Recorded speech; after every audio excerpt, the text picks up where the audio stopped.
Imagine stepping into the cockpit of history's greatest flying machines, from the rattling props of World War II fighters to the thunderous roar of modern jetliners soaring at Mach speeds. Aviation has always been defined by one thing, but what powers these beasts?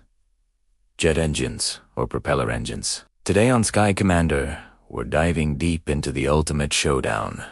Jet versus prop. Which one rules the skies? Stick around as we compare their inner workings, strengths, weaknesses, and real-world impacts. If you're a gearhead for aviation tech, hit that like button now.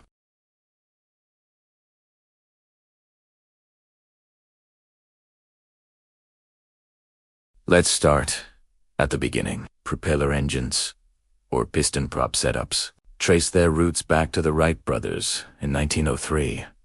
Powered by internal combustion car engines. On steroids, these beasts burn fuel in cylinders, turning a crankshaft that spins a propeller. It's like revving up a muscle car to push air backward, creating thrust via Newton's third law. Fast forward to the 1930s and 40s.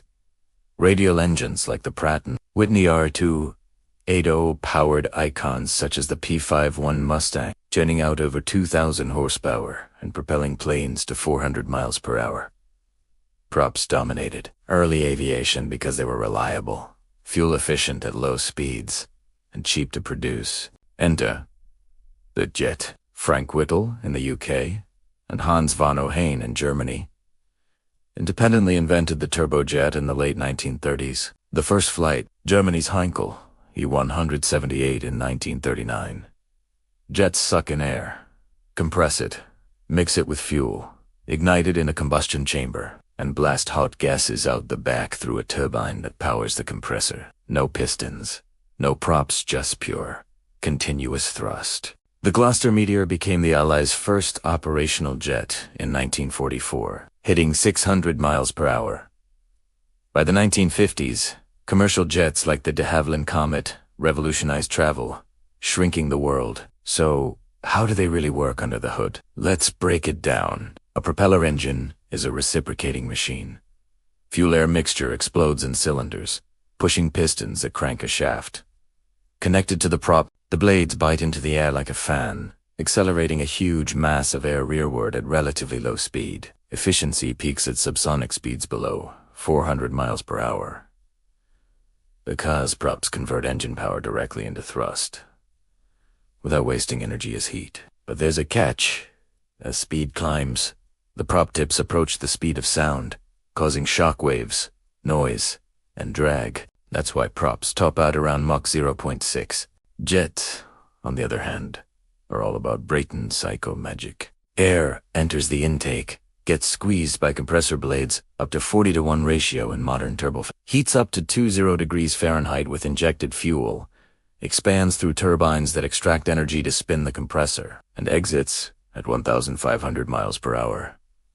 Thrust comes from momentum change high-speed exhaust minus incoming air. Turbojets are pure speed demons for fighters, but for efficiency, we have turboprops, jets driving props, and a high-bypass turbofans like on a Boeing 787, where a big fan up front pushes 80% of the air around the core, blending prop-like efficiency with jet power. Now, the meat of the comparison.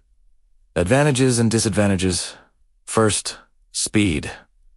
Jets win hands down. Commercial jets cruise at 500 to 600 miles per hour, Mach 0.8, while props max at 300 to 400 miles per hour. For long hauls, or supersonic Kneasley, Raptor jets are unbeatable. Altitude. Jets thrive above 30,000 feet, where thin air suits their high exhaust velocity. Props struggle with oxygen scarcity for combustion, limiting TIM to 20,000 to 25,000 feet without fuel efficiency. Flips the script. Props sip fuel like a miser. A Cessna 172 with a Lycaming O360 burns about 10 gallons per hour at cruise, giving 800 miles range on a tank. Jets guzzle. A 737's CFM 56 downs 2,000 gallons per hour, but for the distance, it's more efficient. Per passenger mile on long routes, why? Jets scale better for big payloads. A turboprop like the ATR 72 holds 70 passengers efficiently over 1,000 miles. But a jet like the A320 does 150 over 3,000 miles, with less cost per seat. Power and thrust. Props deliver torque for short takeoffs. Think C-130. Hercules lifting 40,000 pounds off rough strips. Jets provide smoother, vibration-free power, but need longer runways. The F-35's F-135 engine packs 43,000 pounds of thrust, dwarfing a prop's 5,000 horsepower equivalent. Maintenance and cost. Props are simpler and cheaper. A front or small piston engine overhaul runs $20,000 versus $1 million for a jet overhaul. Environmentally, both burn kerosene, but props edge out on short hops with lower emissions per mile. Jets, however, enable global connectivity, boost in economies despite higher CO2.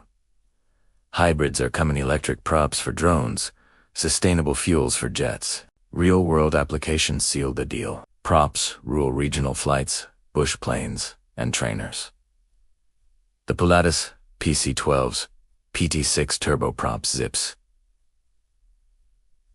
Executives 2 remote strips. Military, C-17 Globemasters props for heavy lift. Jets dominate airlines. 90% of passenger miles are jet-flown and fighters. The Eurofighter Typhoon SCJ-200. Jets outmaneuver any prop. Emerging, blended wing bodies with adaptive props for efficiency, or hypersonic jets pushing Mach 5. In the end, it's not jet versus prop, it's horses for courses. Props for versatility and economy. Jets for speed and scale. Aviation's future. Maybe hybrids blending both. Like NASA's X-57 electric prop or GE's open-fan jets. Which do you prefer? The classic whirl of blades or the whoosh of exhaust? Drop your thoughts in the comments. Thanks for tuning in to Sky Commander. If this jet prop battle fired you up, smash like, subscribe for more aviation deep dives, and hit notifications. Blue skies and tailwinds.